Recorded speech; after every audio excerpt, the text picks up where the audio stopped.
ఇవాళ మూడవ రోజు మహానాడు జరుగుతోంది. ఇవాళ ముగింపు కార్యక్రమంలో భాగంగా భారీ బహిరంగ సభను నిర్వహిస్తున్నారు. 5 లక్షల మందికి పైగా హాజరవుతారని పార్టీ నేతలు చెబుతున్నారు. దీనికోసం 8,000 బస్సులను ఏర్పాటు చేసింది టీడీపీ బహిరంగ సభకు విస్తృతంగా భద్రత ఏర్పాట్లు చేశారు. ఏకంగా 5,000 మంది పోలీసులు బందోబస్తు నిర్వహిస్తున్నారు.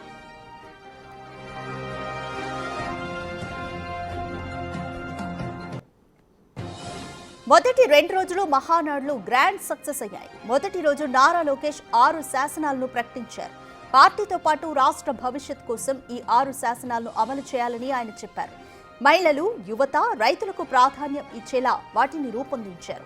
దీంతో పాటు కార్యకర్తే అధినేత అనే 6వ శాసనం టీడీపీ శ్రేణుల్లో ఉత్సాహాన్ని పెంచింది. కష్టపడి పనిచేసిన ఏ కార్యకర్తకైనా టీడీపీలో ప్రాధాన్యత ఉంటుందనే సంకేతాన్ని పంపారు.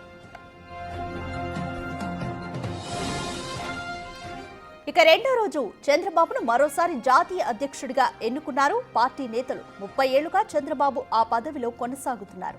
మరోసారి ఆయన్నే ఎన్నుకున్నారు నేతలు. నారా లోకేష్ ను వర్కింగ్ ప్రెసిడెంట్ గా ఎన్నుకోవాలనే ప్రతిపాదనలు, తీర్మానాలు కూడా నిన్ననే జరిగాయి.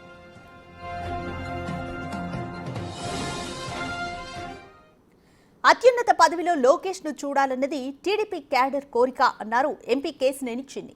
లోకేష్ ను పార్టీ వర్కింగ్ ప్రెసిడెంట్ గా నియమించాలని పార్టీ సభ్యులంతా తీర్మానించామన్నారు.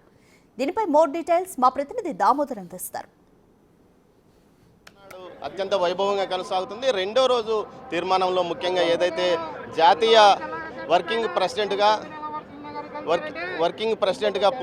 ఇటు నారా లోకేష్ బాబును నియమించాలనే డిమాండ్ వినిపిస్తుంది. దీనిలో ఇందుకు తగ్గట్టు తీర్మానం కూడా ప్రకటించిన నేపథ్యం. ప్రస్తుతం మనతో విజయవాడ పార్లమెంట్ సభ్యుడు చిన్ని ఉన్నారు. ఆయన అడిగి తెలుసు. సార్ చెప్పండి, ఈరోజు తీర్మానంలో అత్యంత కీలకంగా మీరు చెప్పాల్సింది ఏమంటే నారా లోకేష్ బాబును జాతీయ వర్కింగ్ ప్రెసిడెంట్గా ప్రకటించాలంటూ దూల్పాల్ గారు అన్నారు. మీరు ఏమంటారు సార్?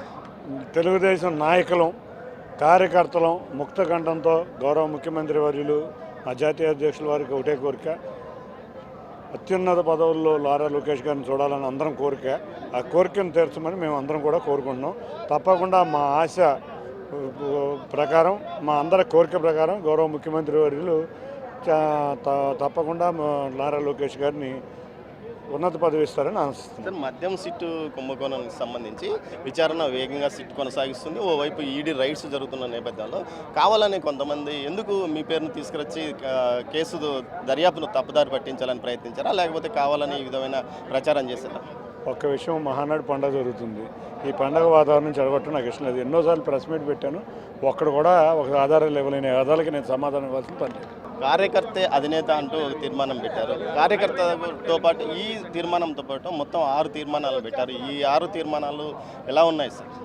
తప్పకుండా ఇవాళ గౌరవ లోకేష్ గారి ఆధ్వర్యంలో 6 కొత్త తీర్మానాలు ప్రవేశపెట్టడం, గత మహానాడులకు భిన్నంగా ఇవాళ ఈ తీర్మానాలు ప్రవేశపెట్టడం జరిగింది. ఈ 6 తీర్మానాలు వాళ్ళ ప్రజలతోకి తీసుకువెళ్ళి ప్రజలందరూ కూడా బ్రహ్మాండంగా ఉండే విధంగా పార్టీ తరఫున కార్యకర్తలు కృషి చేయాల్సిన విధంగా మేము అందరం ప్రవేశపెట్టాం. తప్పకుండా బ్రహ్మాండంగా వాళ్ళ ఆంధ్రప్రదేశ్ ముందుండి, రాష్ట్రం ముందుండే విధంగా ఈ తీర్మానాలు కేశినేని చిన్ని చెప్తున్న దాని ప్రకారం పూర్తి స్థాయిలో అటు ఏదైతే టీడీపీ జాతీయ వర్కింగ్ ప్రెసిడెంట్గా నారా లోకేష్ను నియమించాలి, ఆయన ఈ బాధ్యతలకు తగిన న్యాయం చేస్తాడంటూ ఇటు కార్యకర్త నుంచి నాయకుల వరకు అందరికీ ఇదే అభిప్రాయంతో ఉన్నారు. ఇక తీర్మానం కూడా అందుకే చేయాల్సి వచ్చిందంటూ కూడా ఆయన అంటున్నారు. మొత్తం మీద చూస్తే ఈ మద్యం సిట్టు కుంభకోణానికి సంబంధించి తాను గతంలో అనేక ఛాలెంజ్లు విసిరాను, కానీ ఎవరు ముందుకు రాలేదు, కావాలనే ఆరోపణలు చేశారని ఆయన అంటున్నారు. కెమెరా పర్సన్ పురుషోత్తంతో దామోదర్, కడప మహానాడు ప్రాంగణం నుంచి.